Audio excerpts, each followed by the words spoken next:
Hi everyone, how are you doing? It is Sunday today. Can you believe it? It's the 26th of January and it's a Sunday, and today we're discussing mental health.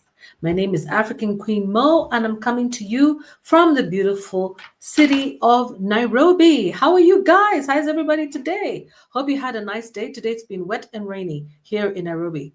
Now, let's talk about mental health and toxic families. What kind of a family do you come from? These are kind of things that we don't talk about in Africa very well because we consider it some sort of taboo subject. You know, discussing family is not looked up upon. It's something that you're taught. Don't take. There's so many sayings I remember we grew up with, like don't wash your dirty linen outside. Don't take your dirty linen outside. That's actually an English saying. In Africa, we have sayings like, don't take the matters of the family outdoors. Don't tell people about, what's going on in your family. And so you find that many children are living in abusive situations at home and they feel afraid to discuss them, with people who are, you know, strangers. And that's why you find so much abuse happening in the African household, and yet there's so much silence around it. Yeah. It's really unfortunate, and we should break it. We should break this silence of abuse, and start learning to discuss issues so that we can learn and also identify threats and risks to our mental health. Because some of the reasons why you see so many problems in the society today, especially the way that men and women relate to one another, or even how children and adults relate to one another, especially how adults relate to children in society, it can be very toxic and very aggressive and in a way isolating and not very nice, not a very enjoyable environment to live in. So let me invite my colleague. Her name is Susan and she's here.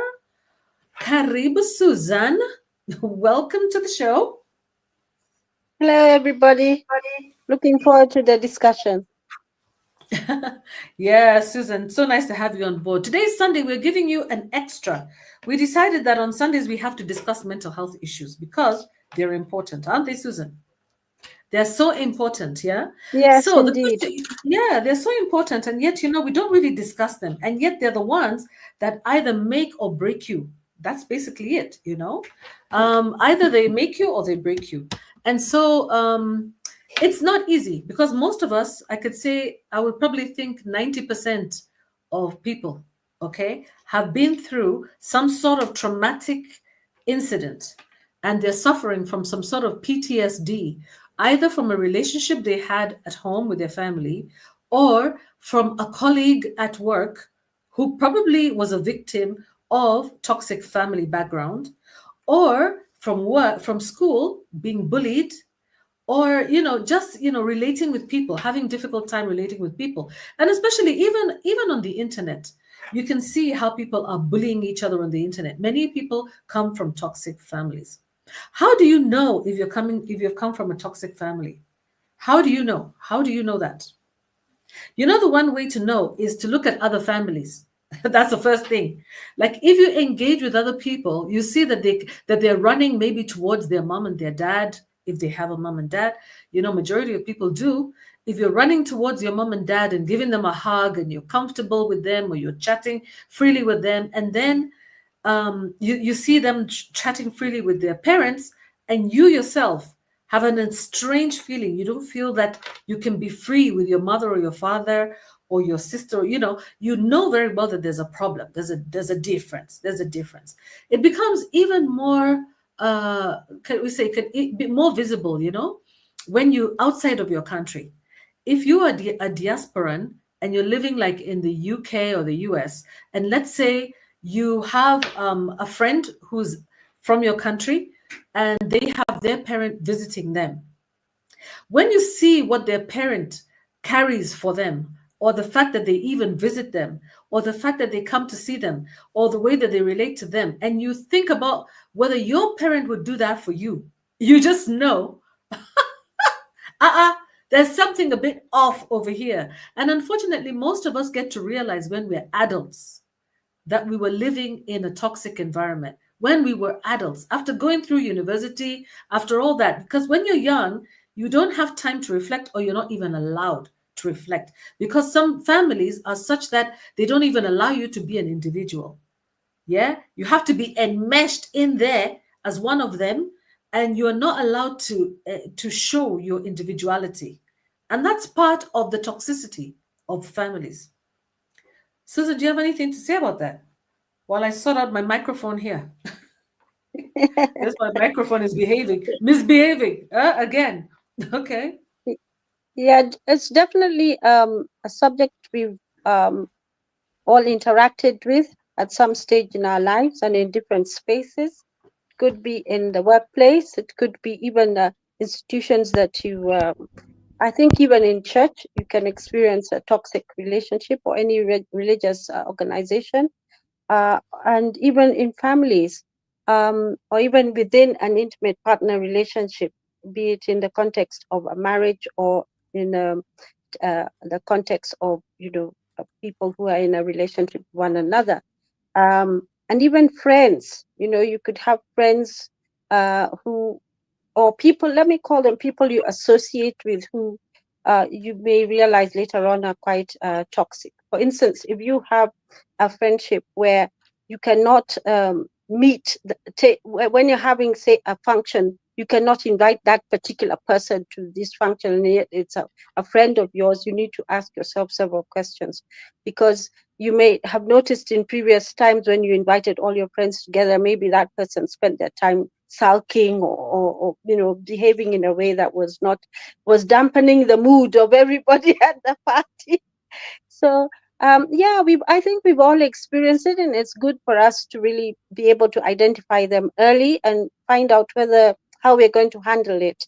Are we going to extricate ourselves from it, or are we going to find ways to let that other person know that really this relationship is not on, and then you set the boundaries and you take the steps to make sure that it's regulated in a way that either you're more comfortable with it, or you just end the relationship altogether.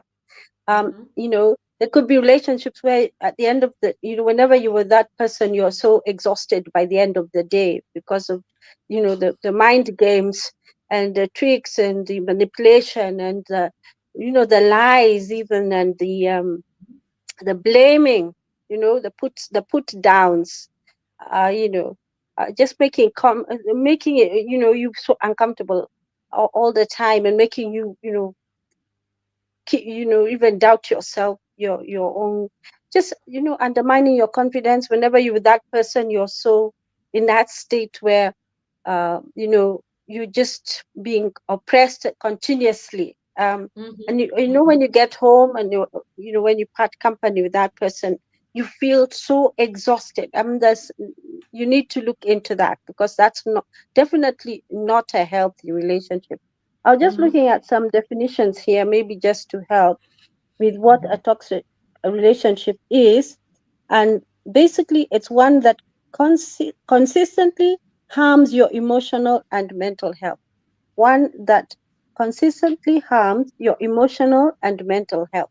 And I'm sure on the comment in the comments section, you can write of many, others which we may not mention on the show, but it's just that's a general definition, that it's a relationship that consistently harms your emotional and mental health. Over to you, Mm-hmm. Kinmo. Yeah. That's a good one. I'm just typing it in there so that people don't forget it. It's so important. That's a nice definition. What is a toxic relationship in the first place? It's Yeah. good to define things so that we know what we're talking about, because we're not talking about chemicals. We're talking, although maybe there's some chemicals that are released in our brains. Yeah. There's some Yes. chemicals that are released in our brains which are not good for us. Yeah. Yes. Isn't Yes. it, Susan? Yes. Yeah. Definitely. So a Definitely. toxic relationship is what? Would you guys like to add to our definitions? A toxic relationship consistently, that means all the time, harms your emotional and mental health. You just know that you're in it because all of a sudden you feel different. You even feel different, you know? The question is, can it harm your health? Yes, it can.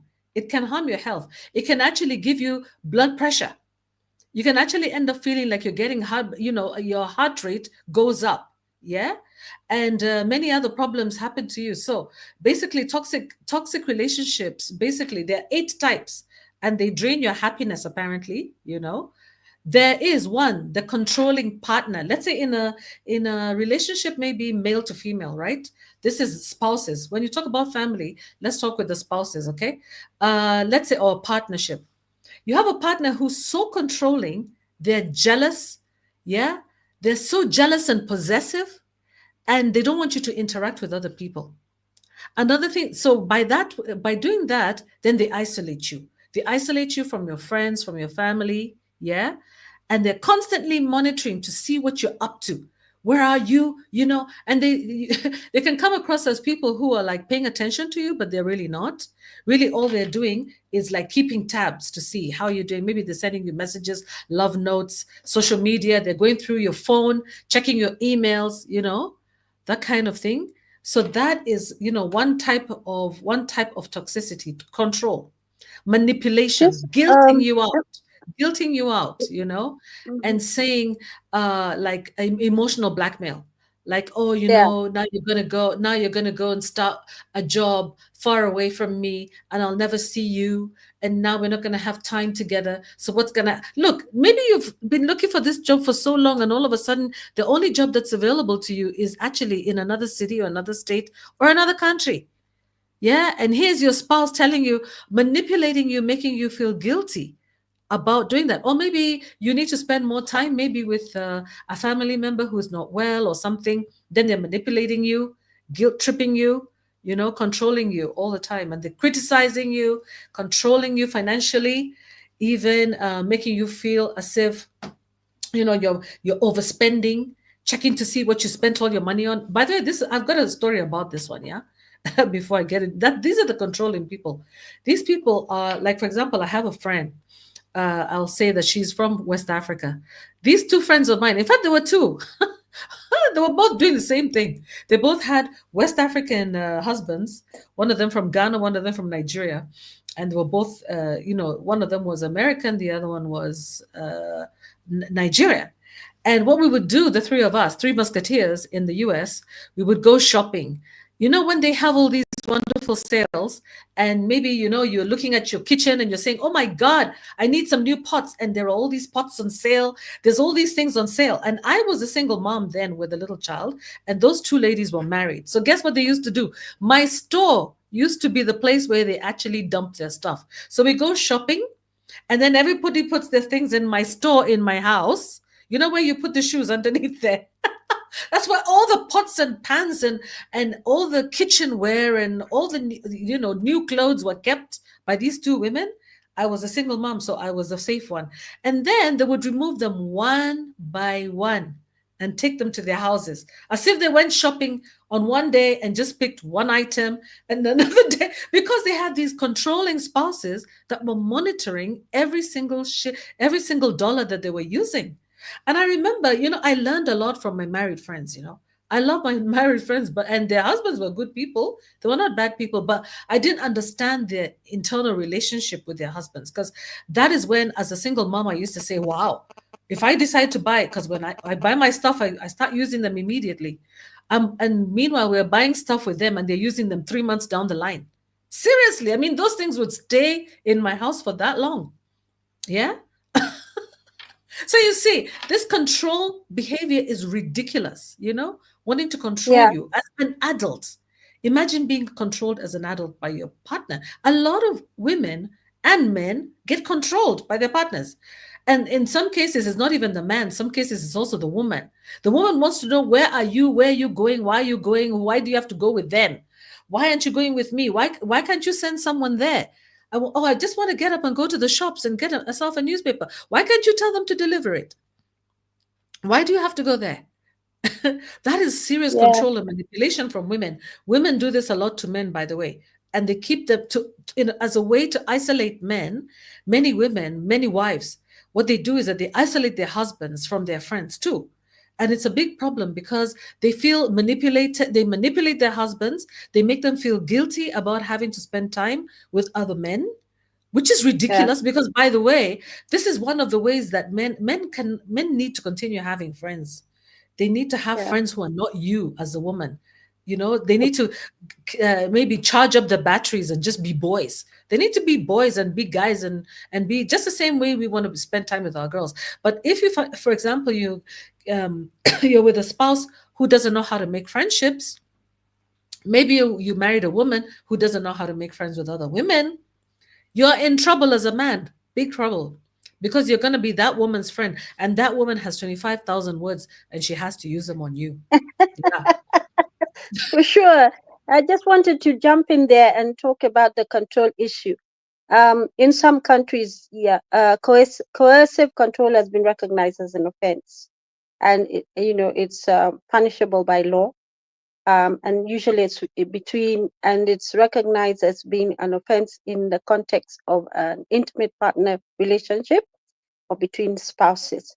And then the other thing you talked about was the telephone calls, the monitoring, the control. One way of controlling is the monitoring through the telephone calls. And some of these really nasty cases we read about, or we listen to, or we watch on YouTube about cases which have ended up in femicide, or familicide.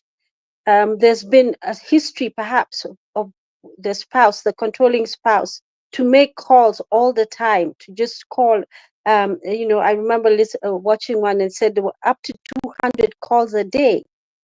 200. Imagine you have how many hours in, you know, 200 calls. It means that it's very difficult for anybody else to call you, because the person is engaging Those are your like phone. 10 calls every minute. How many calls are those? Two, That's a 200, lot. Yeah, some of these cases, when you do the analysis and you break down the behavior, you find that the controlling behavior includes, the monitoring through phone calls. Not just putting on they also have the, want to put the apps on your phones so that they know where you are, you know, all the time. That again could be a good thing and or a bad thing. And the worst is if it's being done without your knowledge, because I think some of the cases we've come across, it's been put on somebody's phone without their knowledge. They don't know that their movement is being monitored, and they find out later on They're being that this was tracked. going on. Yeah. So that Yeah. is a very toxic relationship, and it's really not a good sign. Hmm. Generally speaking, it's always good for people to have their own circles of friends. Even if between married people, you should always have your own friends that you do stuff with. You don't always have to spend all your time with your spouse or your intimate partner, and stuff like that. So it's that's a healthier relationship. Hmm. um yeah, and people need to be encouraged to have those spaces where they do things with their partner Yeah. or In spouse, fact, and things with I, their I friends, agree, things Susan. with their family, also with their family, because there could be different things that you do with your family. But when everything is so controlled, it's stifling, and you can easily lose your identity and even your personality when somebody is Mhm. always telling you what to do. It could even go to the point of when you go to the toilet, the controlling behavior can be that bad that, so perhaps if you're having a conversation with the person, or rather a lecture, because those type of people spend their time lecturing you,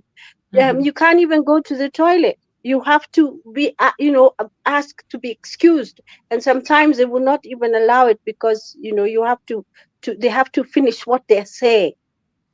So Oh, yeah, the that's right. Wait until I finish what I'm yeah. saying before you go to the toilet. Why is it that you want to go to the toilet every time I open my mouth?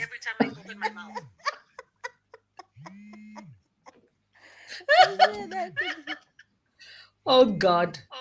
Forgive us. that could be a problem. Yeah, for sure, that could be a problem.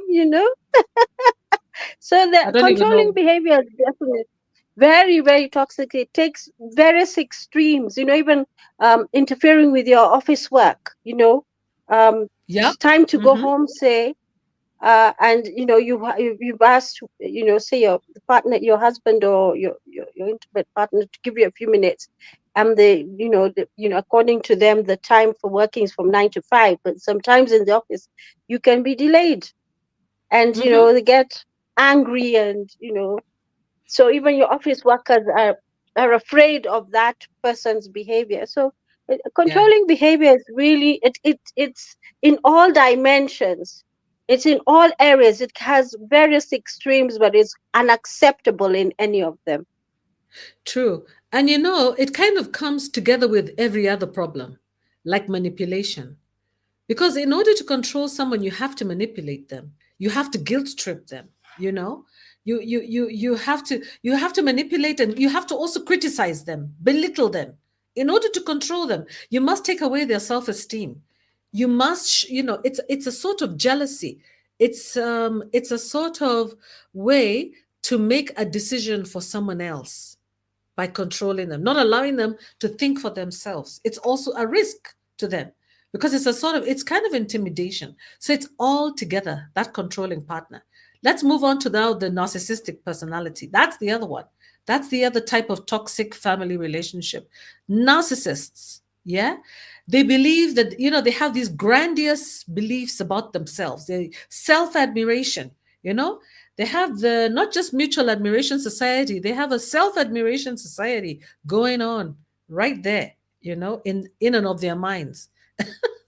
They admire themselves, they believe they're the best, they believe they're the smartest, they don't even have any empathy. Yeah. Empathy is lacking. In fact, they need supply. They need you to supply them with empathy because they don't have it. Yeah. They don't have it. In fact, they're blank. And I think that narcissistic personality is even evident in children because I have seen children who lack empathy. If you have children who feel excited, kind of they're psychopathic, they're kind of excited when they take a little insect and they start removing the legs, yeah, while it's still alive. Yeah. They start dismembering the body parts of an insect while it's still alive. That's a good sign that you have a child who's got a problem, a big problem. It's not normal. It's not normal. It's more normal to actually try and help an animal or help an insect, especially for children. And children don't even know what is dangerous and what is not. They can even help something that is toxic, that is dangerous. But when you see a child's um, the immediate response is to go and harm, that is already a sign of a sort of narcissistic personality developing, psychopathic personality developing, and it should be immediately addressed when they're very young. I mean, that is my view about it. That's my own personal view, really, about that. Yeah. When it comes to narcissists, it starts from childhood.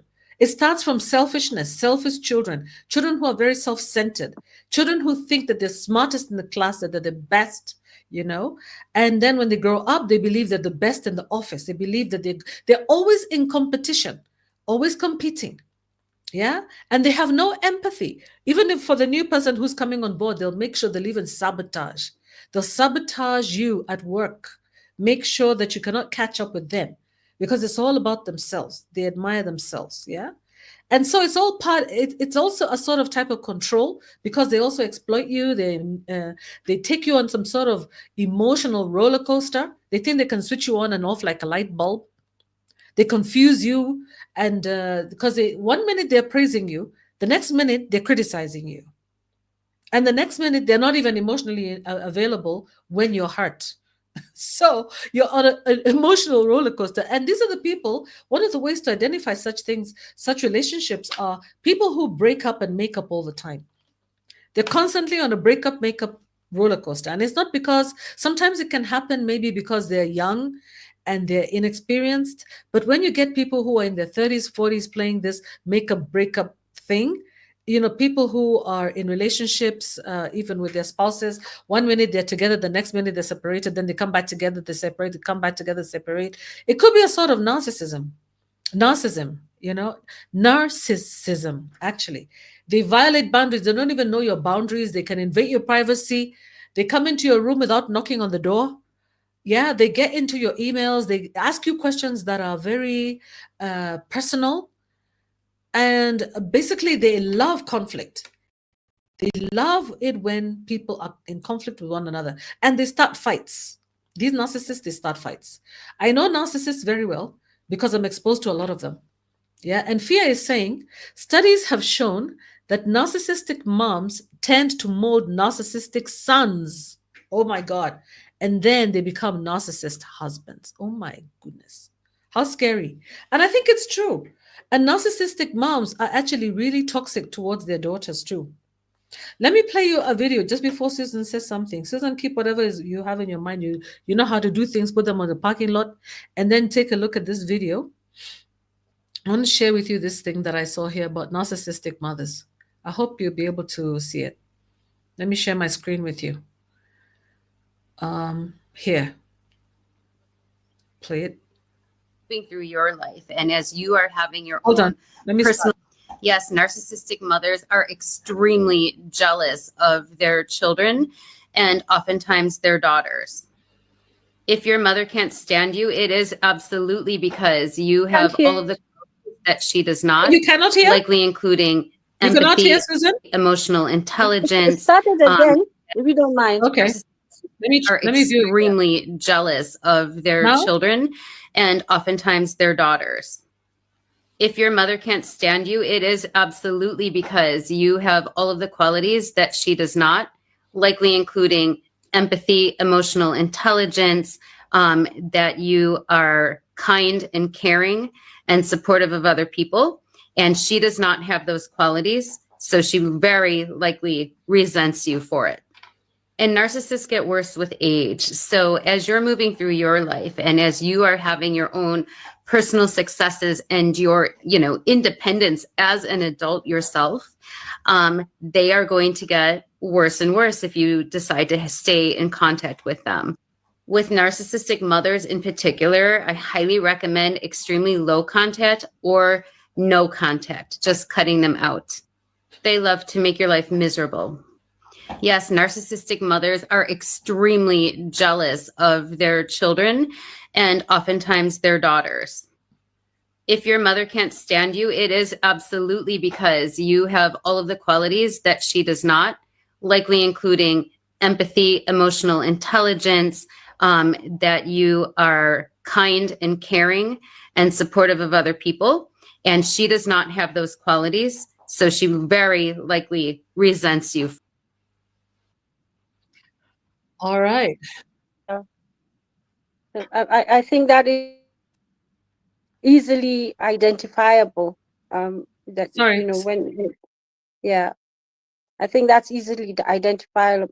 The jealousy, the resentment, it could be even sidelining, the harsh uh, behavior, competition, trying to isolate you from either your other siblings or even your father.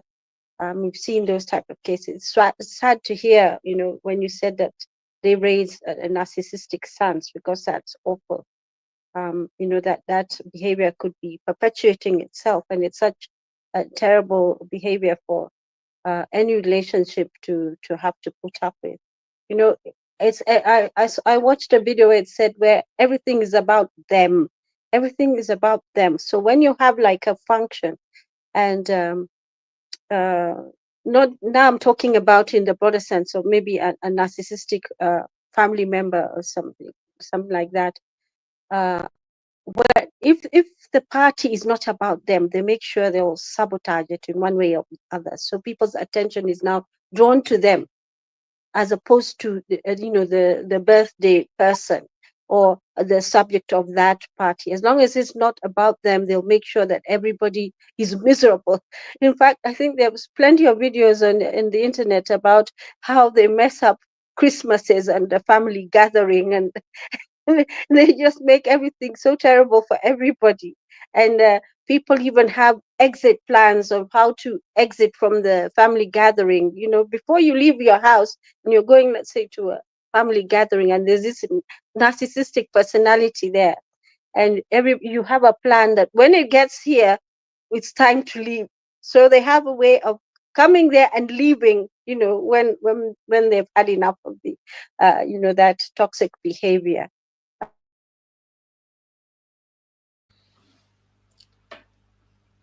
Are you still there or did you hang, Susan? I think Susan hanged. But that's really true. What Susan is saying, I have had personal experience with that narcissists want to always be the center of attention. at gatherings, at big gatherings. Susan, I think you might have to come off and come back on again. I'm so sorry. Apparently, you've hanged. You've hanged from there. So I apologize to you. I'm going to remove you from the stage and then you come back in, okay? Yeah. Okay. Yeah. You guys, let me tell you a story about that. There's a wedding that I attended. I won't even tell you whose it is, eh? Hey, where the mother, you know how it's supposed to be, everybody, all the family members are supposed to be gathered, and already the family of the groom is on one side, usually in Africa, and the family of the bride is on the other side, or on different bench rows in the church or in the place, and they're already waiting. Now you're waiting for the bride to walk in majestically with her beautiful dress, and then they start playing that song, "Here Comes the Bride," do do do do. Okay, so guess what happened at this particular wedding? The bride was waiting for her mother, okay, to arrive, so that when the mother arrived in great pomp. And so everybody was waiting, including the bride, waiting for the mother to arrive. And the mother arrived so that everybody could see her. It became about the mother and not about the daughter who was getting married. And this is the problem. And it's not like she was late, because there was no apologies. And, she was very happy to walk through majestically, and all of a sudden, the bride was not even anymore starring in her own wedding. These things happen, guys. These are real things that happen. Oh, Susan is back on stage. Hi, Susan. Karibu. Welcome back. Yeah, I was just Yeah. listening to that about the mother of the bride upstaging the bride. Terrible. Yep, that's exactly it. That's the right word, upstaging the bride. And it happens a lot, that they'll even dress deliberately much better than the bride. They'll, try to upstage the bride. And usually a lot of this is the relationship between narcissistic moms and their daughters. Very toxic, super toxic, and very dangerous, Yeah.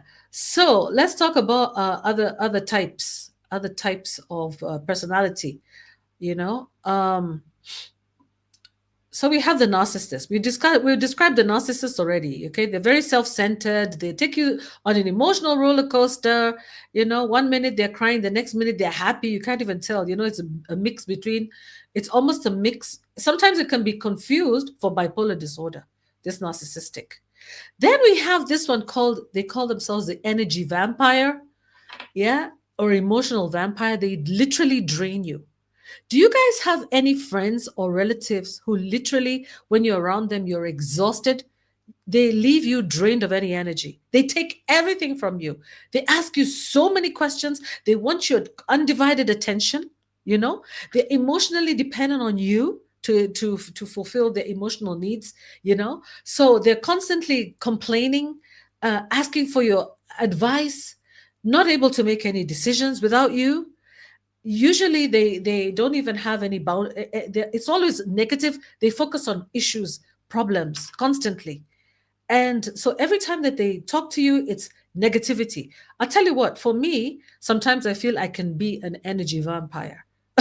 Be honest and tell you that sometimes I can actually dwell in the negative. And so because I learned that early, because I actually know my own weaknesses, what I try to do is that I try to sense and try to balance off, positive things with negative things. So if I call a friend, for example, to complain about something one time, the next time we're going to be discussing opportunities to do this and this and this to try to balance out. So but we're talking about energy vampires. I know that I have been called names, even by my own hubby. By the way, don't laugh at me. He has called me intense. Yes, I am intense. Yeah. And I think I've got a lot of energy. It's just who I am. But I try not to make my energy negative. I try to make that energy very positive. But these are things that you can actually learn. Learned behaviors are there in terms of how to drain people emotionally. And especially when you're a child who has been shown a lot of attention when you're growing up, you're used to receiving a lot of attention. You expect that attention from everybody. Yeah. And the worst thing is that if you don't reciprocate, if you're also not ready to be a lending ear, a listening ear, then you become an energy vampire even more because you don't listen. And I think, like if I judge myself, I don't know if my friends would tell me that. If I judge myself, I listen a lot. I listen a lot, and a lot of people call me, and that's good. So there's at least some sort of reciprocity there. Yeah.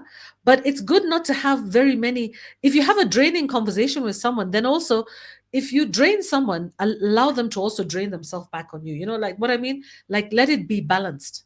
Let someone also be able to talk to you about their problem Yeah. as well, if they're willing Mm-hmm. to talk, because those are some of Yeah. the problems. Fia is telling me that widowed moms can be very controlling towards their sons. Definitely. Yeah. Widows. Yeah. Ah, Mm. widows and their sons. Ah, let's not even get into that. I Susan, just wanted to jump. Yeah, I wanted to jump in on the, yeah. the energy vampire. I think the word we need to really underscore there is the consistently. So it has to be consistent behavior.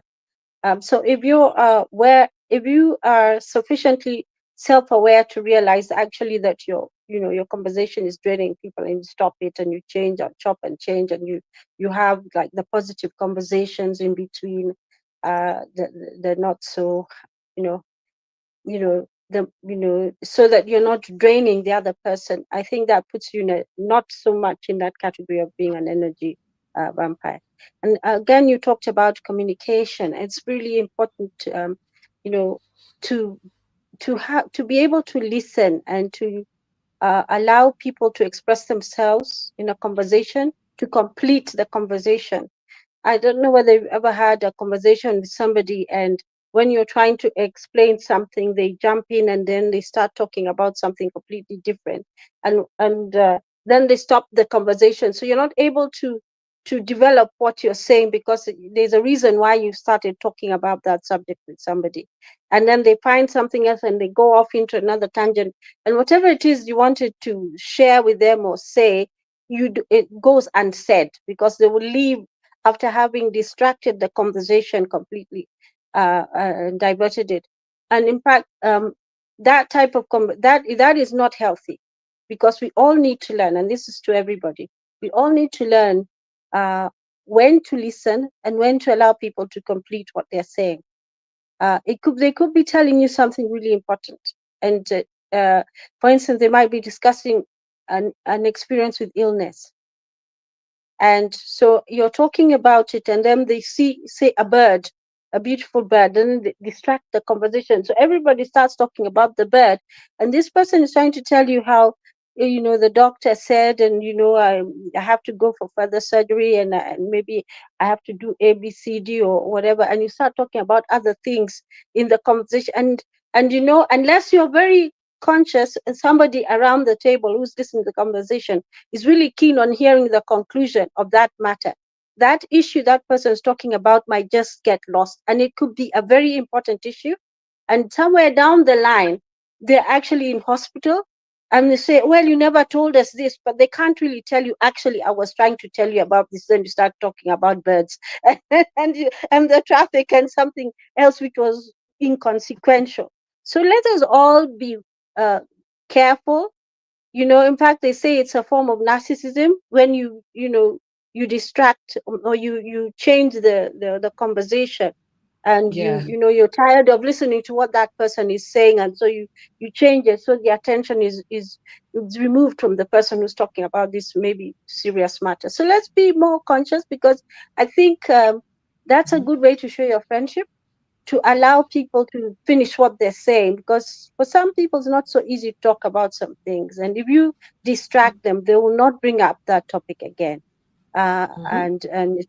and it won't be good, because maybe somewhere down the line you wish you had allowed them to say what they wanted to say. That is so true. And thank you so much, Susan. That's really true. And notice how I listened to you this time. How I let you finish and complete your sentence. I'm learning, Susan. All of us are learning. We're all learning. Nobody is Nobody is perfect. We all have to try, to learn and not interrupt people, allow people to speak. And I hope, Susan, you're not telling me here that you're going to the hospital while I'm talking about birds. Huh? No, no, no, Um, no. I'm just giving. I was watching some videos and they were saying, I mean, as we were preparing for this conversation, and they were saying yeah. this is one of the things to watch out for, and we all need to watch out for it because we Mhm. are all guilty of it. Yeah, many of us. Yeah. Let's say, let's put it at 95% of us are guilty of that, Mhm. distracting the conversations. Yeah. That is really true, and especially like for people who watch videos, and maybe just look at the title of the video and immediately start commenting. Same story. Same story. You look at the title and you just go and you look at the people who are speaking, listen to them for 1 minute and go, oh, your whole opinion is over there, and that's the problem. We really are energy vampires, and we're not doing very well with our communication skills. Honestly, we need help. Yeah. So I was also reading, before I continue with that trajectory of listing things, I was reading something about people who were talking about the physical illnesses that they got from toxic family relationships, and that was the topic of today. Do you think that maybe you have a physical illness because that could be actually uh, have been brought upon by being in a toxic relationship? Now listen to this story I read. It says, one of the last times I saw my father and his wife was a trip out of the country. I was super anxious around them, and the night I got back from that trip, I started getting sick all the time. Anything I ate ended up in indigestion. I ended up getting diagnosed with microscopic colitis, sorry, autoimmune colon disease, and haven't been able to eat gluten, dairy, caffeine, and a bunch of other foods without getting sick as a dog. When I see my siblings, I get a flare up. When I'm anxious about basically anything, I get a flare up. Worrying about a flare up gives me a flare up. Has anyone else ended up with a trauma induced physical disease? And so the responses to this are very interesting. I love reading comments because that's where you get them from people. And somebody says, absolutely, I suffer from severe IBS. IBS is irritable bowel syndrome. When you get bloated and gassy, that's IBS. Stress is a huge trigger for me. And this is why I have gone non communicado, no contact. NC is no contact. Yes, I have been in diapers for 3 weeks since seeing a sibling. Oh my God, you're kidding. It's horrible, but my body has a severe reaction to my family of origin members. Thanks for relating. Oh my God, that's somebody else. Somebody else says here, I if it counts, but PTSD, post-traumatic stress disorder, has mangled my teeth between clenching and lack of motivation to brush for extended periods of time. I have cavities on every tooth and damage from grinding all sides. Oh my God. Can you imagine, you guys? How many have we counted? PTSD, clenching of teeth, indigestion. Somebody also talks about Botox. I've had Botox in my jaw muscles to help with this. And to be honest, it does help. I guess that person who mangled. And then this one talks about fibromyalgia, IBS, chronic migraines, panic attacks, anxiety, depression. Crazy. How getting the medical care my mother denied my whole childhood and going non contact has led to everything going into remission. Really? So I guess this person is saying that they actually had all these diseases before they went no contact with their narcissistic mother. They had IBS, irritable bowel syndrome, they had chronic migraines, they had panic attacks, they had anxiety, they had depression. Yeah. And they said that they had such bad flare ups due to the stress of just by her presence in her life. It took years to get healthy again after going no contact. Wow. And the person says, that's encouraging though, but best of luck. So basically, those are the main things, the triggers that I'm seeing here. They're talking about facial pain syndrome, fibromyalgia, whatever, chronic headaches, chronic fatigue, IBS, panic attacks, Crohn's disease. Wow, diseases of the digestive system. They can happen. Yeah. And also, I've also seen people talking about their blood pressure. I know that I myself have experienced blood pressure issues, triggers Mm. up and down. And I'm one person who normally has a very stable, God willing, blood pressure. So I know when I'm in the presence of someone who flares me up, and I know I need to get away. I need to get away, or I need to figure out a way to calm down. One way. Sophia says, yes, trauma can affect the mind, which in turn affects the body. Energy vampire, yeah. Trauma can affect the mind and affect the body. Definitely. Many people, in fact, another thing that, another disease that I've seen being blamed on traumatic relationships, toxic relationships, is cancer. And especially for women, cancer of the reproductive system, breast cancer, uterine cancer. Those cancers, sometimes I've seen people actually blame their marriages, toxic marriages, for creating those situations in their lives, which is really sad. I've seen it, but I don't know whether there's any research to prove or disprove these facts. I mean, these allegations. Susan? Yeah, in fact, one extreme reaction that I saw or I heard about um, was somebody holding their breath because, yeah, holding their breath and, fainting. So, so like you said, extreme behavior, extreme reactions to certain things. But hers was related to, I think, accumulated anger over a period of time in a relationship, and so she's resorted to holding her breath, and then she would faint. Yeah, definitely. Even low self confidence, lack of self confidence, that can be really something that you can suffer. For instance, if you're having family conversations, or you're in the office, you're always battered, you're told how your work is rubbish, or uh, you know you're called, you're told you're the dummy of the family, you're not this, and it's sort of rubbed in already. When you start with the abuse, the name calling, already that's a toxic relationship. And so that sort of thing can really undermine your confidence. And then what happens with such people is they don't share their victories with their family members. And in fact, you are likely to hear about your victory, your siblings victory, or your child's victory from other people, because they would rather not say anything to you because of the way you respond to it. So really, these are things to check, because the family unit is the most basic unit in society, and it needs to be healthy. And a lot like Queen Mo's introductory remarks about, you know, how societies, we must address these things so that society, uh, we don't impact society in a negative way. A lot of the negative things we're seeing in the world today are as a result of the toxicity we've been exposed to, and that is barring other issues like some severe mental health issues, like psychopathy and other things, which are different, and other mental health illnesses which are something to do with biology as opposed to the society. um, so definitely the family unit we need to take better care of it, so that we don't end up with a very a world in which we can't live in, where all these bad things are happening. And toxicity includes encouraging things like misogyny, the things that are to blame for abuse within marriages, abuse within intimate partner relationships. In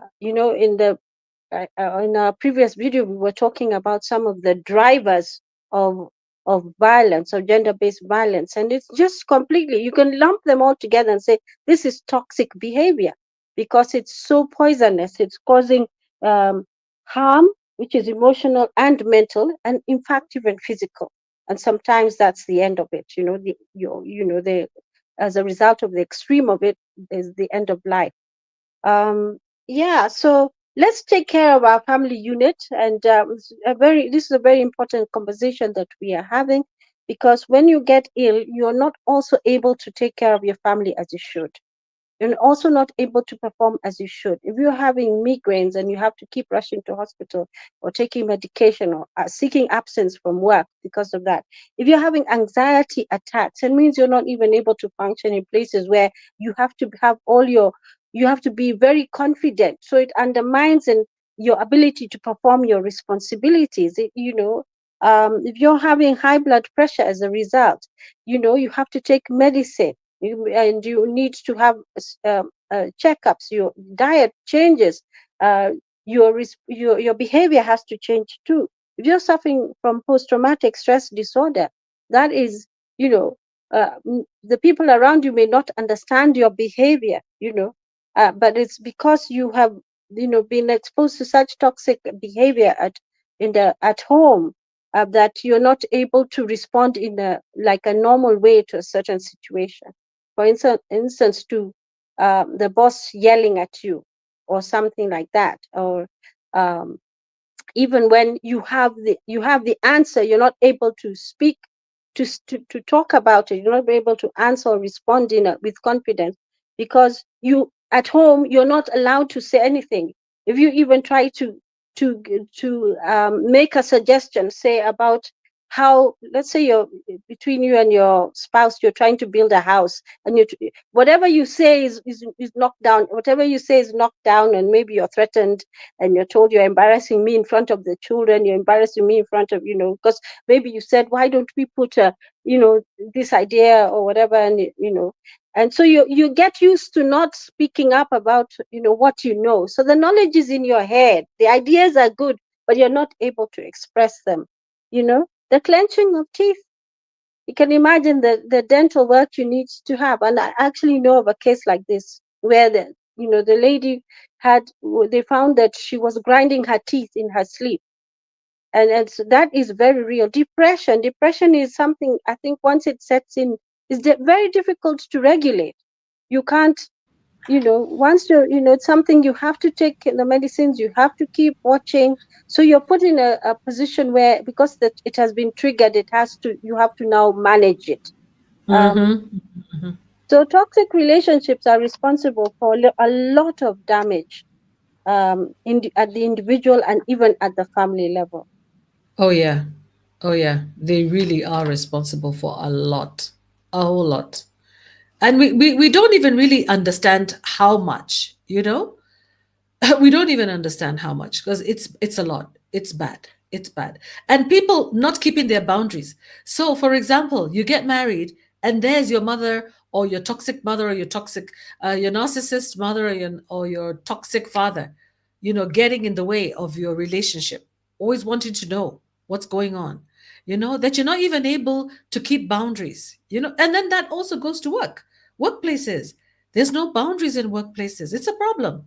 Yeah, and you get to the office, and you find people who don't know how to make friends outside, and they expect you to be their friend, and they didn't put that one on your terms of reference, that you have to be their friend after work and go out with them. And if you don't go out, then I've said this thing many times on my show, because it's something that I experienced, especially in office settings, where you find that people always form cliques. And these cliques usually have something to do with either investments, which is a positive thing if you're interested in that. Maybe they're investing in something, and maybe they're pooling their resources together, which is positive.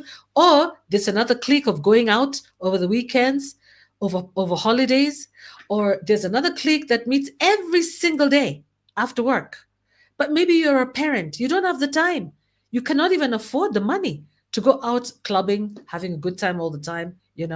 And so these are people who are coming from dysfunctional backgrounds, who don't know that there are boundaries. They don't respect your boundaries. And so they don't respect the boundaries of other people, and they expect them to also be, you know, part of their family. They become dependent on them. And this is another problem. This is another sign. Overly dependency, too much dependency, codependency. Yeah, showing that you're always dependent on another. Fear of being alone, fear of doing things on your own. Yeah, that you always wanna, always seeking validation. Always is seeking validation from other people. Yeah, you want to do this, but you seek validation. You want to do that, you seek validation. Am I doing the right thing? There's so this is kind of like lack of confidence. It's a real toxic relationship thing where you have somebody who's constantly emotionally insecure. But unfortunately, there are some cultures where many men would want that kind of a female. That would even be a positive quality, where the woman actually says nothing and all she does is always check in. Because of that level of insecurity, they don't have that security, they need validation.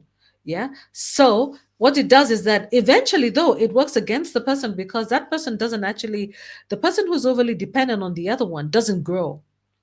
Yeah, their personal growth is limited, and what happens is that sometimes a distance is created between that person who is providing the dependent person and the independent one. So the independent person starts to move away to this, it starts becoming a pain. This person can't even make their own decisions. Yeah, it can strain the relationship. This need for always wanting to be externally validated, asking a question, answering a answering answering a question with a question. Susan, you want to say anything about that? People For who sure, answer questions with that's questions. yeah. For sure, we have to So encourage irritating. yeah, I think we have to ensure, encourage our young people to, be more courageous and not to do that. Like you said, being needing validation all the time. It's something that can be easily exploited by con people. They can manipulate you. They can, in such a bad way with terrible results. I mean, I look at, I'm thinking about the people who have been conned into relationships, these fake online relationships, and their bank accounts and their savings have been fleeced, and it's not 5 shillings or £5 or €5 or $5. It's, hundreds of thousands of dollars that these women have been, conned out of it by We're people talking about who have, entire life savings, yes, entire life yes, savings. Some people even sell their houses because of yeah, that need for seeking validation. That lack of yeah, self confidence can lead you into a mental health problem, and you become dependent on another person, even a yes, con man, like Susan is saying here, even a con yeah. person. Terrible Mm-hmm. cases like that, they fleece you, they get into a relationship with you of which is based on a lie. They just want your money. Also, differently, even if it's not for a relationship, they'll con you out of your money and it's your life savings. And they're tragic stories, um, you're preying on people's lack of confidence and all that. It's really, really sad. There's one here also called passive aggressive behavior, which Mm-hmm. is also a type of toxic relationship. And Mm-hmm. I think this is a more complex thing because somebody is, I don't know whether to call it sulking, or maybe they've been raised in a home where they're not supposed to really have outright conflict with one another, to disagree. Mm-hmm. And Mm-hmm. so instead of outrightly disagreeing, they engage in what you call toxic, passive aggressive behavior. It's Mm-hmm. passive, you're not shouting or anything like that, but your behavior sort of points is aggressive.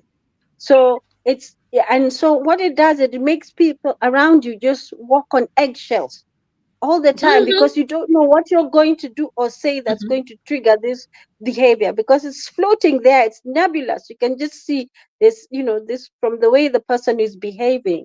It's there's a problem, and nobody's talking about it. Nobody wants to say anything about it. Even if you try to ask that person to articulate, oh, what is the problem? They will, because of it's a passive aggressive behavior, they will not tell you what it is. So until they're tired of acting it out, you, you as the victim has to just sort of literally get into this pattern of behavior where you wait it out until they change, their mood changes. And that's quite an uncomfortable space to be in, and it's not a good space to be in. Communication is always best. It's always best to be able to solve problems as soon as possible after they occur, because the longer they stay there, the more difficult it is to actually resolve them. And so when you Mm-hmm. have this problem that is not being discussed, it becomes very toxic, and it's weaponized to sort of like guilt trip you and to to manipulate you into certain patterns of behavior, which is very, very unfortunate. Something to be completely discouraged. Ladies, many ladies are raised to believe, we shouldn't be very, what you call it? Vocal. We should Mhm. vocal, or even show that, you Emotion. kept very passionate or angry, to show anger maybe to the male. But and so we We're go raised to, to be we do. hypocrites. Literally. Yeah, Pretend. A listen, woman doesn't do this. A lady doesn't do that. A yeah, lady doesn't raise her voice. A lady doesn't raise her voice. uh, And a lady doesn't sit like that. A lady doesn't think like that. A lady doesn't yeah, eat like that. And a lady doesn't eat. Oh my God. A lady doesn't even drink, for God's sake. It's like a lady is not a human being, for God's sake. Hmm? for Like sure, yeah. Fear is saying it's so annoying. I see it as a tactic to deceive people. Yeah, I think it's a tactic to deceive people. It's very manipulative. Definitely, it's manipulative. Yeah. This thing, it's just very sad, very sad. This passive aggressive behavior, you see it a lot in the office. You see it a lot in the office, especially between colleagues, passive aggressive. Yeah, they want to be aggressive with you, but they're not going to be. They'll just be passive about it, giving you subtle compliments, some sort of gaslighting, questioning your reality. Yeah, questioning your thoughts, questioning your experiences to the point where you even start questioning yourself.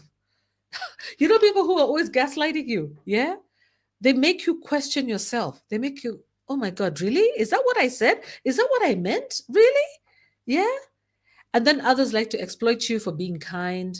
Yeah, if you're nice and sweet and generous, then they start becoming demanding. Yeah, and offering zero in return, literally playing the victim, withholding affection and approval. Oh, by the way, that one is definite. Withholding affection and approval, and withholding compliments. That happens a lot in relationships and families, especially to the person who really deserves it.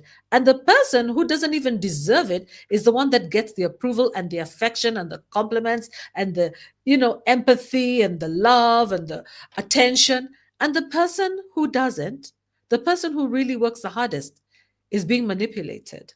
Yeah. That's very deceptive. So Yeah. what should And we do? I mean, let yeah, me just jump in there, yeah, Maureen. good I question. Good think, like, question. what should we do if in that particular situation where you're taking the credit, all the credit, and you're ignoring actually the person who brought you to that point? And I think, as you know, to sort of like counter some of these things, if you are aware of some of these things, is to speak up. If you're bolder than the person who's been put down, so the other person can get the accolade, is to speak up and say, well, it was a team effort, it wasn't just this person's effort. Because it's also an integrity issue for you to claim the accolade when you know for sure it was teamwork, and maybe you came in right at the end, or all your colleagues did all the work, and you're just there because you're the boss. You're the one who's, people are shaking your hand and giving you the bunch of flowers and the plaque, and it's actually your team which came up with all the work. And I think it's really important in, to avoid these toxic relationships by really identifying those who have done the work, from the grassroots level, because you need them. And I think, to affirm the people who have done who deserve it, and not to claim an award that you don't really, you cannot hold and say it was my work. You have to say it's the team's work. Let's be bold and let's speak up, when things are not being done in the right way. I think this is one of the ways, to deal with toxic relationships.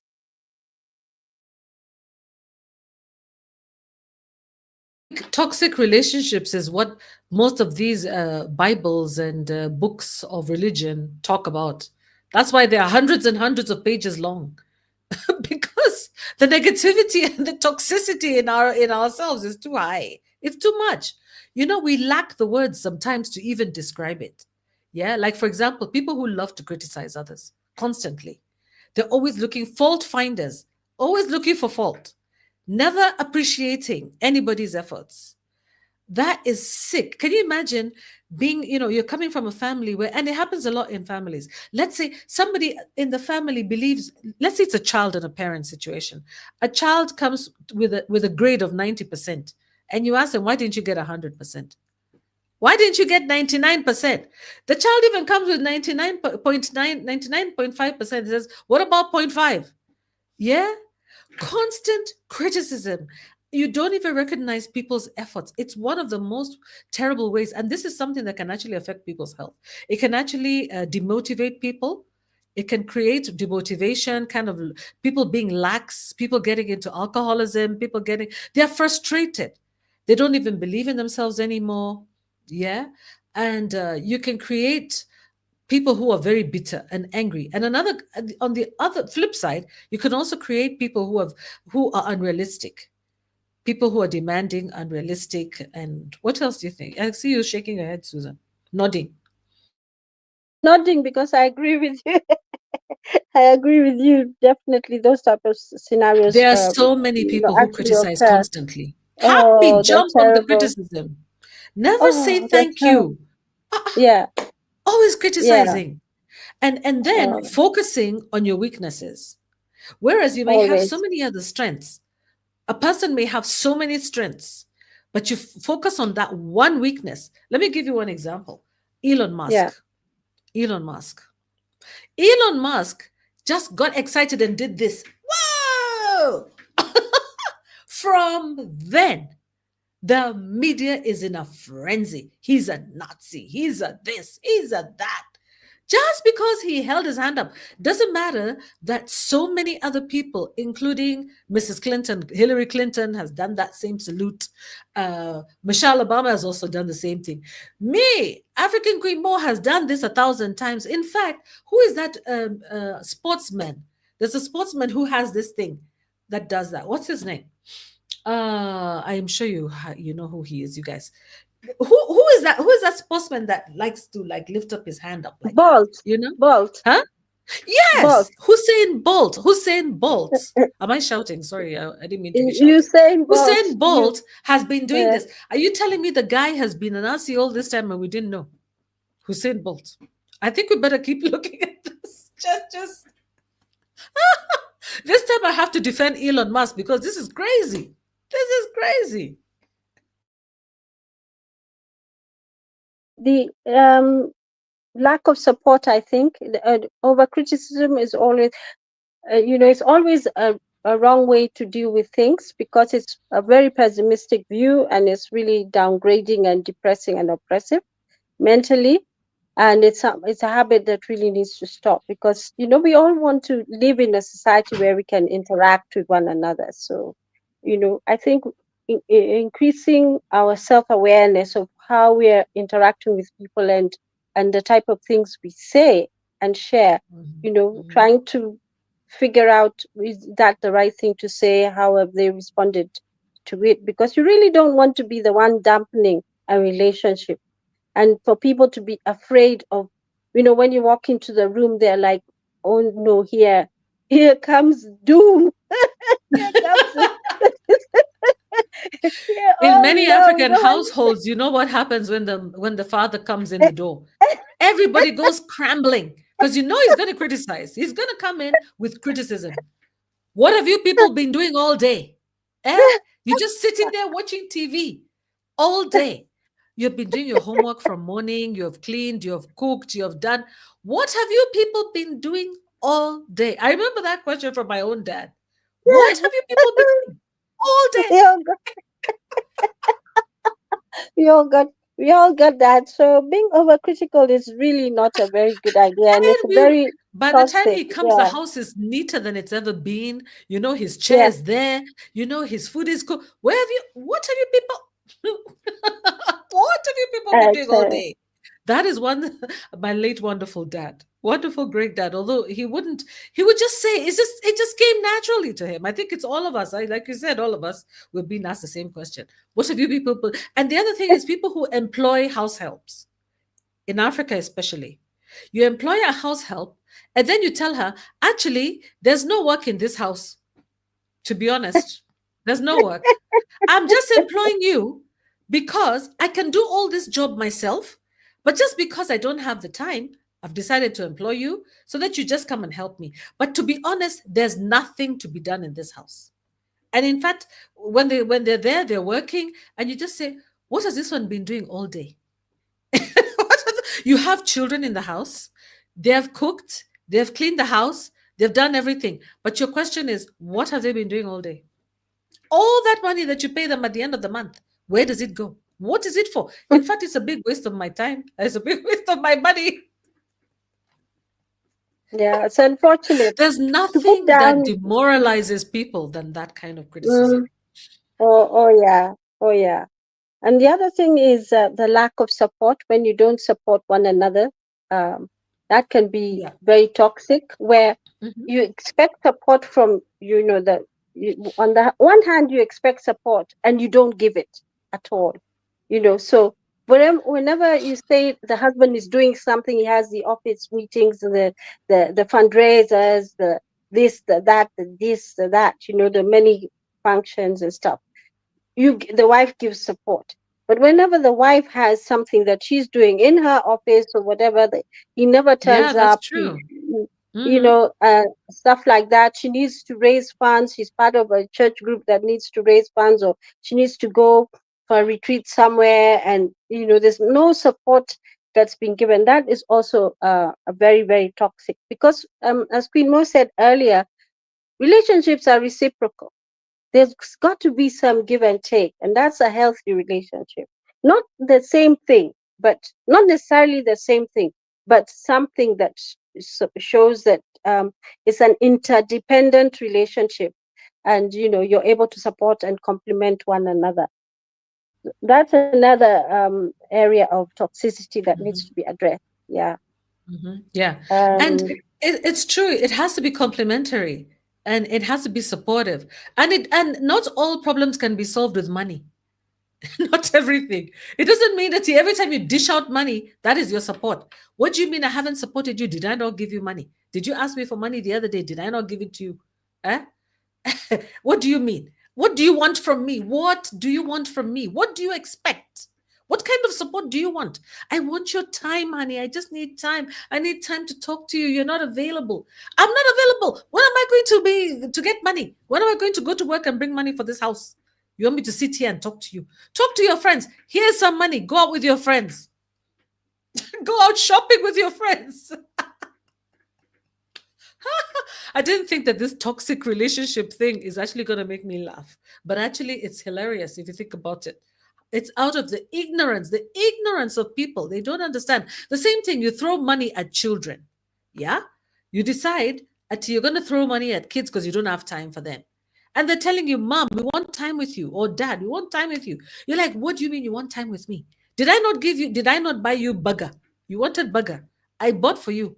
You wanted to go out, I don't know where. I paid for this trip for you. So what else do you want from me? I'm only your father. I'm only your mother. You know? And then I've also seen mothers saying that I have my life, you have your life. Okay? So they don't meet. They only meet when it comes to the bank. If you need anything from me, it's the pocket money, that kind of thing, yes. But when I gave birth to you, you live your life, you grow up over there. And you found me in already doing my work, already here, doing my things. So, hey, stop making demands on my life. You have a caregiver. I've actually got a babysitter for you. There's a nanny for you there. There's a babysitter for you. And on holidays, you can go off to the grandmother in the village. Yeah. Because my life is my life and your life is your life. I mean, come on, what have I got to do with your growing up? You need money to go to the hospital, I'll send you to the hospital or whatever. That's no problem. But don't ask me for my time. And that's a very toxic environment. And you don't know that, yeah. it looks very harmless, but it's actually seriously harmful. It's harmful Yeah. to the child, It's like, especially. It is. mhm.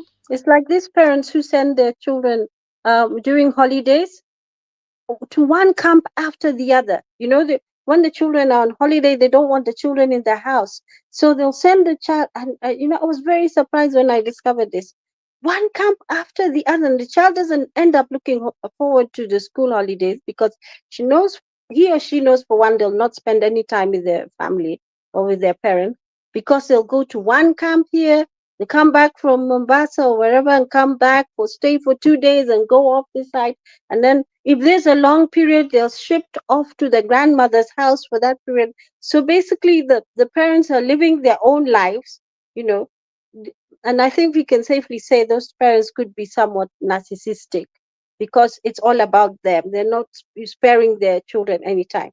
They're quite happy to spend the money sending the children all over the place or just giving them the money. I know as a result of parents being too busy to look after their children, we've ended up with a generation of people, especially those born after independence.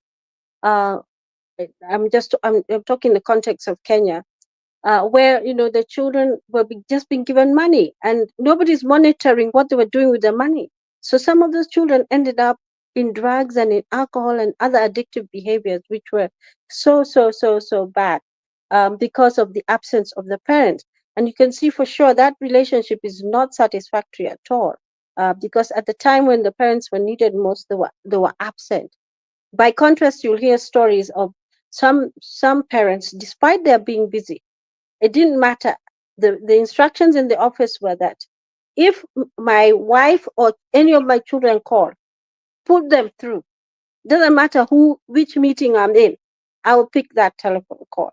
And there's some people, I mean, who may watch our show and people we know who say that is their experience with their parents. So they were not raised in toxic relationships because they knew that they always had the ear of the parents. The parent would want to hear, and they would respond accordingly. Yeah, so maybe we need to look at how do we deal with what do we suggest and what is the common wisdom on how to deal with toxic relationships. Yeah. One Okay. is like, I'm just going to mention, Susan, I'm just going to mention two more quickly, and then we talk about solutions because we do need to get to solutions. So the other one, the other type of toxic relationship is the one-sided relationship. Yeah, where there's an imbalance. There is unequal effort on one person. One person puts more effort in the relationship than yourself. So it could be the parent or the child putting more effort in trying to relate with their father or mother more, or their mother is trying to relate more with the husband, with the father. Then there's this issue of it's a lack of reciprocity, as we talked about earlier.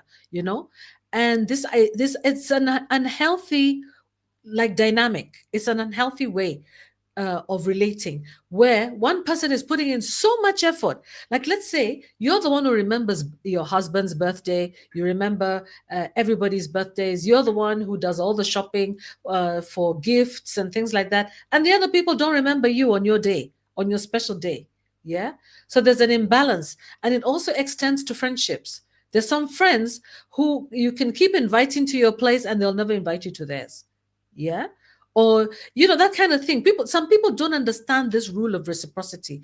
And if you are like, for example, from one part of the world and you go to another part of the world to visit or to live, and you go to that world and you find that there's reciprocity in everything, people are always waiting for you to balance things. So for example, you might be a visitor. Let's say you go to the UK and somebody invites you over for tea to their house. Which they do? Would you like to come? Would you like to come for a cup of tea? Yeah. They say, oh yeah, absolutely, I'd love to come for some tea.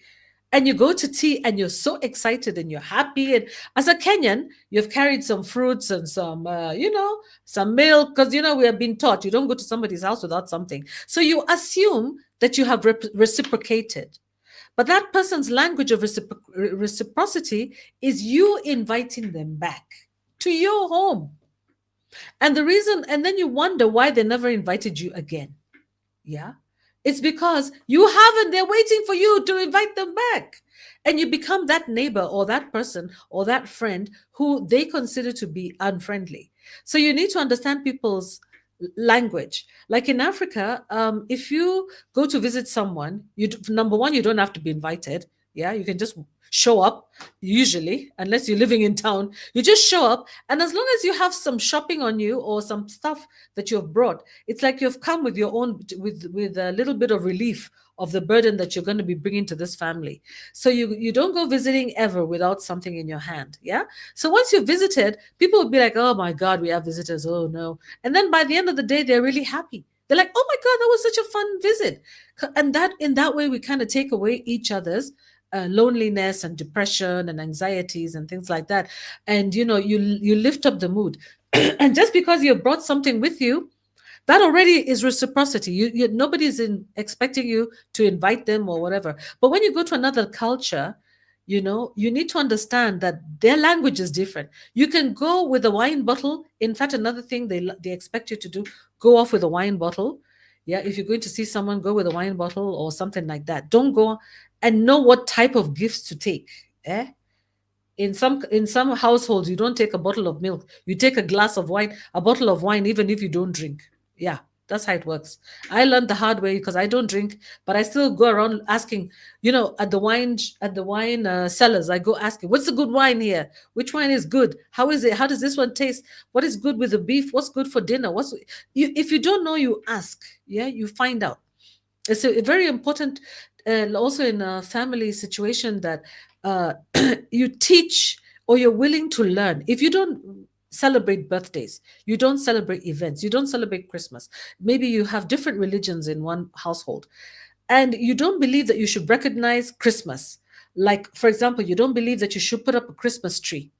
You don't believe that you should buy Christmas gifts. You don't believe that you should buy, because you're not a Christian and you're not whatever. You need to understand that even Muslims, some Muslim families, they look forward to Christmas. And I read a story where this lady was saying that she loves Christmas. She's Somali Muslim. And she was saying that she loves Christmas because that's when her husband buys her gifts. Her husband buys her gifts on Christmas Day. So the rest of you Christians who are out there being told that we don't believe in gifts, this one is just a pagan holiday, or this is just a holiday of the Western Hemisphere, we don't give gifts. Muslims are giving gifts to each other on Christmas Day. How does that make you feel? Yeah, it's very painful. So it's very important to find a way to balance a relationship. Susan? Just a point on balancing. And the Yeah, second thing is, the last thing is abusive relationship. But let's talk about balancing, and then abusive relationships. And yeah, then after that, we talk about how to cope. How do we cope? Yeah. yeah. I think when we're talking about one-sided relationships, that is, like Queen Mo said, that's toxic, and there are very, very many ways to sort of create balance. Apart from the visits, there's also the phone calls, the communication, keeping it up, remembering important days in that person's life, and supporting them through difficult times. Uh, and that's the support of friendship. That's how it matures over years. I remember somebody asking me how, a younger person, asking me, how have you kept your friends all these years? And I said, well, you know, because some people, and I'm sure there's some people in the comment section will say they've had friends for, since they were in nursery school and all that. I, one of the friends I've had all through my years was in from my first class in standard one, my first primary, and we're still friends to date. We're still in communication. We're still friends. We still interact with one another and stuff like that. So for the younger people, sometimes they don't understand that, but it's really about um, um, the quality of the relationship, and the quality of the relationship is really based on the concern you have for one another, even the frequent checking in on one another from time to time and stuff like that.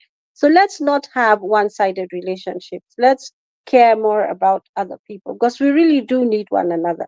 No man is an island. It doesn't matter Yeah. what Invictus says. That poem Mm-hmm. says, I'm Mm-hmm. the captain Mm-hmm. of my soul, and sort of all that. Uh, Yeah. that it doesn't Yeah. matter what it says.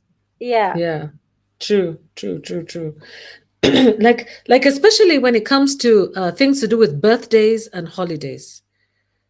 Yeah, if you have a partner who recognizes those things, who grew up in a household where they celebrate those things, and you didn't, you work on it. You work on celebrating that, because sometimes it's not about satisfying yourself. It's about satisfying the other person. The other person's happiness is important in terms of balancing the relationship and creating a good relationship. It's not okay to say, sorry, in my culture, I don't celebrate this, so I'm not going to be bothered. And it's important to the other person. It doesn't make sense. Whether it's important to you or not is not an issue. What's important is making the other person happy. That's the whole idea, to make another person happy, to feel valued. What you need to learn another person's love language. Like they say, some people's love language is they say acts of service, doing things for people. For someone else is giving gifts. So you need to understand, those are the things that, a person can call you toxic because you don't give gifts and you do service. You do nice things for them. Like you have acts of service. You do the shopping, you go, you take the trash out. You're a guy, you do the trash, you take the trash out, you pay the bills, you do all those wonderful things. But according to your wife, you're completely toxic because you forgot her birthday last year, by the way. You forgot her birthday. You even forgot the anniversary, and you forgot Christmas, and you forgot this day. And in fact, even when she reminded you, you still never bought a gift. And the gift you bought was cheap, or the cake you bought was one of those ones from the store. You have to be very careful, guys. Very, very careful. It's not even a joke. Oh, Maureen, the gift was for you, not for her. So you buy the thing you like, not what she likes. So you'll enjoy it, and she won't enjoy the gift.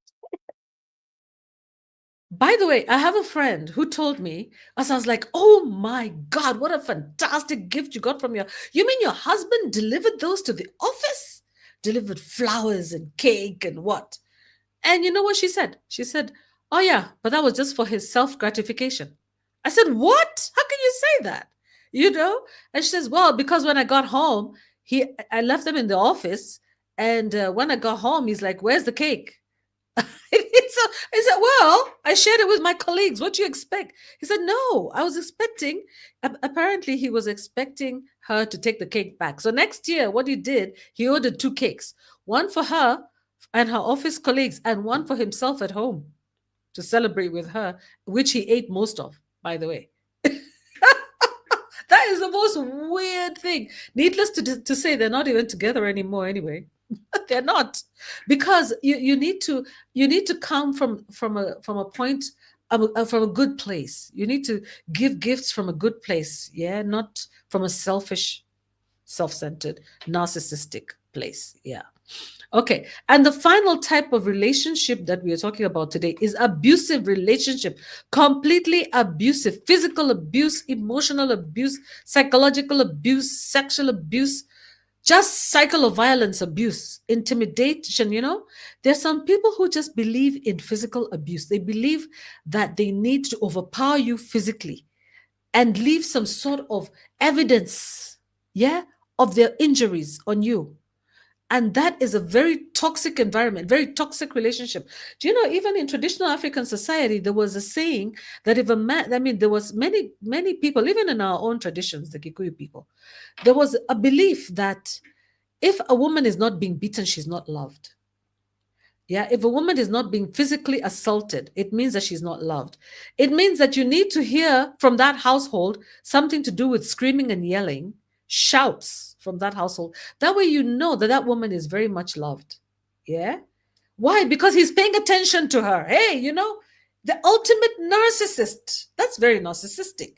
It's all about himself, the ultimate narcissistic personality disorder, where you believe that the fact that I'm even showing you my attention, whether it's negative attention or not, it is attention nevertheless. You should be appreciative of it. The same thing with emotional abuse, constantly criticizing and humiliating, manipulating your partner, humiliating your partner in front of other people, manipulating them also, humiliating people. I've seen partners, I have seen husbands and wives manipulating and humiliating one another in public. I've seen it, where maybe a woman has an opinion and the man steps on it in front of other people. Yeah. And also things to do with the sexual abuse where, you get unwanted, even in marriage, it can happen. Rape can happen in marriages.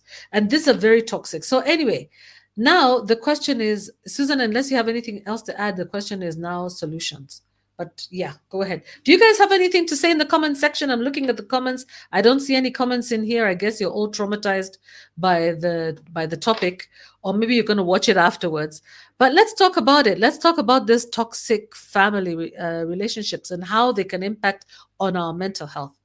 Come on and come Yeah, in the comment section and add to our conversation if you want. You don't have to yeah, show your face, by the way. You're not going to show your face if you come into the comments. You just have to type in the StreamYard. Come into the StreamYard and type your comments. Yeah, yeah. go ahead, Susan. Yeah. Please enrich the conversation in the comment section. We normally go through the comments and interact with you in the comment Mm-hmm. section, even if it's not during the live show, because we're trying to Mm-hmm. build, grow together and build each other's knowledge and what we think Mm-hmm. about certain topics. This one of toxic relationships, as we've said earlier, is has a way of impacting our society. Um, abusive relationships. We've been talking about these for a while on our show, and we know the results and the consequences of it can be so dire. Um, and certainly, that is something that needs to be addressed and arrested as soon as possible. Those bad habits that we have that will drive us in certain directions. Just to introduce maybe the subject of um, like the people who engage in mass shooting, the youngsters who are doing it in the schools, mass shooting, the type of homes they come from are toxic homes. Their relationships in the home are toxic. um, then they come to school, and then the school environment is toxic too, because they face the bullies and the others triggers that will make them behave in very extreme ways. When they do the psychological analysis of these people, when they look at their manifestos, they're filled with such dark thoughts, and nobody has in the family has noticed that. So that means there's some disconnected relationship in the home front, so that the Mm-hmm. relationship at home is disconnected. The parents have not observed the behavior of the children, so it means that they don't have a relationship with them, so they're not interacting at all. And at all that, or whatever the relationship is, it's not one that is is one of caring and even discussion or conversation. So we know that the consequences of toxic relationships, toxic families can result in people taking up, adopting very extreme behaviors, and end up doing the mass shootings and um, other types of terrorism. Um, yeah, so yeah, I think that's, we go to the next topic. You want to introduce it, Mo, the Yeah, yeah, solutions? yeah, yeah. No, you can go ahead, Susan. You can go ahead and Okay, introduce. the Anybody can solutions. introduce. And I only just wanted to say thank you, because I've been looking at the Facebook, my Facebook page, and I see there are two people on there who are liking it, and I really appreciate it. Thank you very much for liking. Remember to give us a like if you enjoy our show. Give us a like, and also follow us on YouTube. Follow me on YouTube also, and on Twitter, and invite your Mm, friends to come and discuss, come on board on these topics. Yeah. Thank you, Susan. Go ahead. yeah, What are the solutions? So certainly. where do we go from here, Susan? Help us, help. Yeah, so it says, I just checked on I did some research, and it says how to deal. One, set boundaries and maintain them. Two, communicate. Express how to the others uh, how their behavior makes you feel. So you have to find a way of communicating. Three is put yourself first. Prioritize your needs. So that means that you will not be in a situation where you're creating codependency, where you don't matter, where you're invisible in that relationship, but rather make sure that you speak up and you prioritize your needs so they're not forgotten. End the relationship. It's toxic, especially the, like we said, the abusive relationships, the um, physical, sexual, emotional, economic violence. You may need to actually end those relationships, because they could end in tragedy. The other one is take care of your mental health.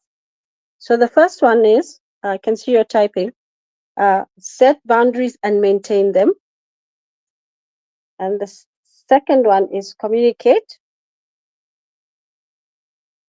Yeah, yeah, communicate and express to that other person how you feel, how their behavior makes you feel.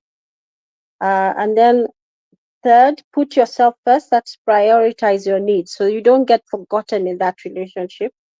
And it's not a one-sided relationship. You're very clear about, your irreducible minimums, as we'd say in our political field. And that means you need to be very clear about what you can accept and what is not acceptable to you. And then the other one is just to end the relationship, because usually with toxicity, if it has got to that point where it's causing you emotional and mental health problems or physical and abuse, uh, you need to end those relationships. That perhaps is the option, the best way to go.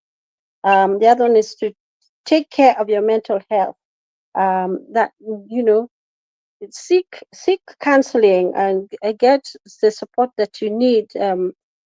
Interact with people who are provide a more positive and healthy background. Just avoid those situations which can see are not good for you at all. They're undermining your self-confidence. You're not performing as well as you usually do. You stop smiling. This is somebody who usually smiles and now you've stopped smiling.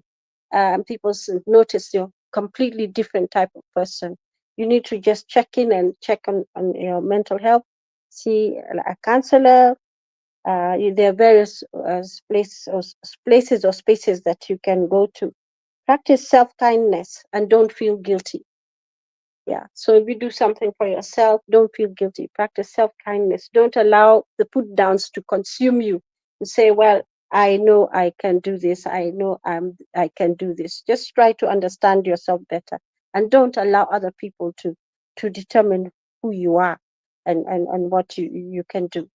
The really toxic relationships are a no-no. They are destroying our society, and we can all do something to really reduce that devastation that it's causing.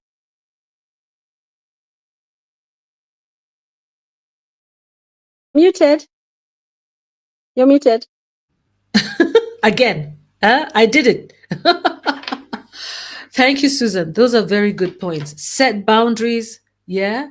Communicate, set boundaries, put yourself first, end the relationship. If it is a toxic one, go no contact. That's what they're saying to people. I don't know how to do that, but you can try. Especially if it happens to be like a close family member, it's difficult to go no contact. Like on your mother or father or brother or sister, it's difficult to go no contact. But in some cases, if it's a matter of survival, then you don't want to find yourself to the point where you have irritable bowel syndrome, mental health issues, bipolar. You're starting to take medication. If you're getting to the point where you might get high blood pressure and start having to take medication, don't you think that it's kind of like a survival strategy to just quit, to just say, okay, I'm not talking to this person, give yourself a certain time frame and just stop? I have seen a situation where a person went no contact on their parent, and it's within my family. And I tell you, that parent suffers a whole lot. And I kind of find it cruel. I find it a little bit cruel, but I also can understand. I'm not one person to judge. You can't judge a person who goes no contact with their family member based on your relationship with your family member. You can't. You don't really understand what are the dynamics of that relationship because you're not in it. So those people. So one of the things that we have to do is to try not to be judgmental. Try not to be judgmental. In the words of one of the people who, one of these people whose adult children went no contact. There's a lady I found over here. She said, "Let me read this to you, okay? I have no contact with my adult kids.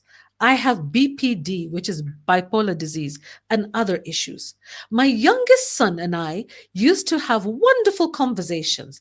Then he took off his profile info. He took off his profile info off Facebook and his photos. He just shut me out of his life. I haven't met my great grandson nor my granddaughter. He said he would annihilate me in court if I press the issue. My daughter, that's the son now, my daughter has bipolar disease also, but it's more of a martyr thing. She will shower me with attention for about 1 month. I'm always holding my breath, knowing it will end. It always does. All this drama has made me very anxious. I don't eat well. I'm very depressed. I don't get reception for my cell phone due to living in a forest. I'm okay with that. I know I won't be getting any calls from my daughter. All the drama I've had with my kids has definitely piled on the stress. I have fibromyalgia and RA. Stress makes these autoimmune disorders more painful. So, yes, poor relationships or no relationship with my family have contributed to my emotional and physical pain. Hope I've helped. Thanks for the question. What did you guys think about that?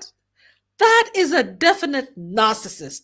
She actually takes up, she says she has bipolar disorder. Then she says that her son has got no contact and she hasn't seen her great grandkids or her grandkids. And he says that he's going to press charges if she tries to press the issue. And and then he says, she goes on to say that, remember, she has BPD. She says, my daughter also has bipolar disorder, but really she's faking it. She's just being dramatic. It's all about herself. What's happening to her now? Oh my God, I have fibromyalgia and everything. So, we need to know that these guys get dramatic. I mean, we can just see the whole cycle taking place there, up, down, taking you through an emotional roller coaster. Now, one of the ways to do it is, for me, I tried going no contact at some point with one of my members of my family. It didn't work because I talk a lot, so it can't work. And also, as an empath, if you're an empath, you're used to supply. They're used to, you're used to giving of yourself. It's difficult to go no contact. But what you could probably do is reduce contact. Try to reduce contact. Try. It's not easy, but you can try. At least reduce contact. And in case it's somebody who's like a husband or somebody who can cause a risk in your life, in your actual life, then going no contact, really, like Susan said, is the only option. You really have to. Not just no contact, you can even move away totally and be out of reach of the person. So anyway, on that note, we have seen how, whether now you can check and see based on our discussion whether you do come from a toxic family or whether you are the toxic one in the family, yeah, and how it affects your mental health, or how you are affecting other people's mental health, sorry to have to say, and how to cope or how to change. So basically all I can say is, all of us, there's nobody who's perfect. At one point or another, we could be manipulative, we could be, difficult, we could be criticizing, we could be all these things. But the most important thing is to learn not to be consistent and to try to move away from those kinds of behaviors, as much as negative behaviors. And when we see them in our leaders, we have to call them out for it. Because it's not okay, especially when you're leading big groups of people. That is when you really have to be very careful with moderating your behavior. If you want your relationships to last, you got to learn the art of moderation. Got to have to moderate yourself as much as possible. Okay, Susan, any other point? Otherwise, I'm just going to close off the show here. No, I think well said. Well said. Okay. And we've enjoyed the discussion. Let's all improve. Let us all improve. We all need help. We all need help, guys. So thank you so much for your time. Thank you for watching everywhere. Facebook, Twitter, YouTube, StreamYard. Thank you so much. Fia, thank you so much. I see you there. Thank you. Fia is always there. We have another person who also made a comment, and they are Alternative Cures. Yeah, and I said thank you to them also. I really appreciate them. And thank you for being on our show tonight. And for those of you who are going to be joining us tomorrow and the rest of the week, wish you a good time. Now, listen, tomorrow we have another live show. And tomorrow we're discussing, tomorrow is Monday and we're discussing politics. Remember, Mondays and Wednesday we do global politics and local politics. And tomorrow we're talking about immigration. Hey, we are talking about the immigration issue in America, what's happening to Kenyans, to Africans, to people who have overstayed their visas. Let's find out. If you guys have any information about that, send it over to us in advance if possible. Yeah, I'm going to put my email address right over here Or you can put, you can send it on Facebook, YouTube, or just, go into my inbox. Let me see here. It's aqmcardiff@gmail.com. Okay, that's my email address. So you can email me there, okay? aqmcardiff@gmail.com. Those of you guys who are living in the UK, in the US, and that's other places, let us know. Give us a heads up if you're getting information, if you're seeing at your workplace people are coming and raiding you. We're interested to find out, yeah? So thank you very much. Today we'll talk about toxic families, and it was a mental health show on Sundays. Thank you for your time. And remember to subscribe and to like this video. Is very important. Take care. Bye-bye. Toodles. Good night, Susan. And goodbye, everybody else. See you tomorrow, same time, around 9:30, 10 o'clock East African time. Bye-bye. Yep. Bye-bye. Bye. Bye-bye.